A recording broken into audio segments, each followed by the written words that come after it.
तो आज हमें कंप्लेंट मिला था एक रूम का एसी बार-बार एमसीबी ट्रिप होने का।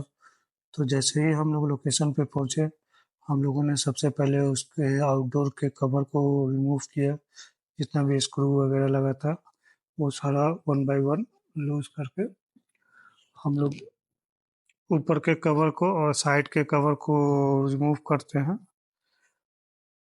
देखिए, रिमूव करने के बाद हमें कंप्रेसर चेक करना है। तो आप लोग चैनल पे नए हैं तो प्लीज़ लाइक कीजिए, सब्सक्राइब कीजिए और हम जैसे छोटे यूट्यूबर को सपोर्ट कीजिए, ताकि हमें भी थोड़ा हौसला मिले वीडियो बनाने के लिए।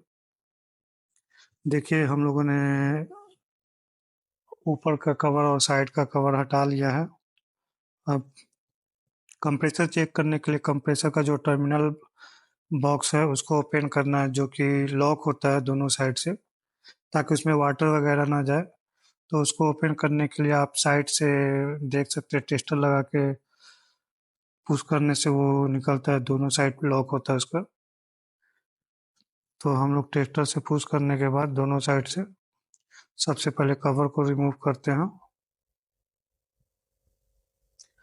कवर को रिमूव करने के बाद जो उसमें वायर है, कॉमन रनिंग स्टार्टिंग, और ये 3 फेज कंप्रेसर है, तो इसमें कॉमन रनिंग स्टार्टिंग के जगह पे उसका इंडिकेशन जो होता है T1 T2 T3 होता है, जो कि डायरेक्ट कॉन्टेक्टर से कंप्रेसर में आता है। तो हम लोगों ने सारे वायर को रिमूव किया कंप्रेसर के टर्मिनल से, और उसके बाद क्लैम मीटर को कंटिन्यूटी पे सेट करके बर्जर को चेक कर लेते हैं। उसके बाद हम लोग थिम्बल पॉइंट पे रख के कंप्रेसर की कंटिन्यूटी को चेक करेंगे। तो तीनों पॉइंट पे हमें रख के उसकी कंटिन्यूटी चेक करना है। एक बर्जर उसमें बजता है और साथ ही साथ में उसकी रीडिंग भी मतलब शो करती है। तो वन बाय वन करके हम लोग तीनों पॉइंट पे चेक कर लेते हैं। आप उसको ए बी सी करके भी चेक कर सकते हैं। ए बी सी, तो ए बी ए सी और बी सी ऐसे करके भी आप चेक कर सकते हैं।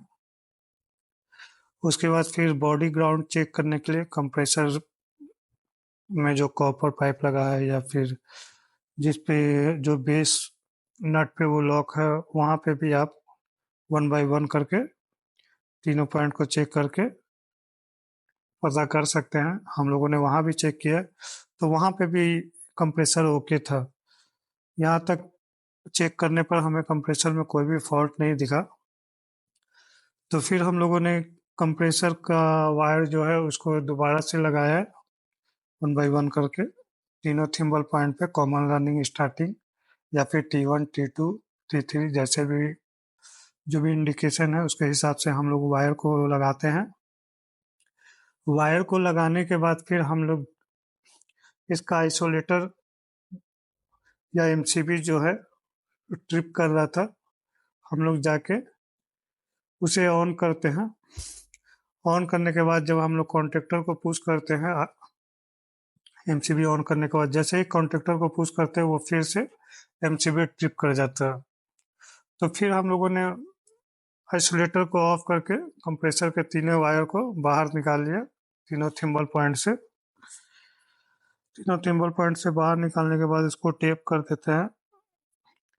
उसके बाद फिर हम लोग आइसोलेटर और एमसीबी ऑन करके जब कॉन्टेक्टर को पुश करते हैं तो फैन उसका मतलब रनिंग कर रहा है।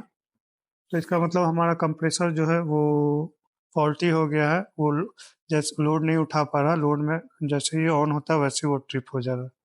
तो कल हम लोग चेंज करेंगे इसका कंप्रेसर। Thank you.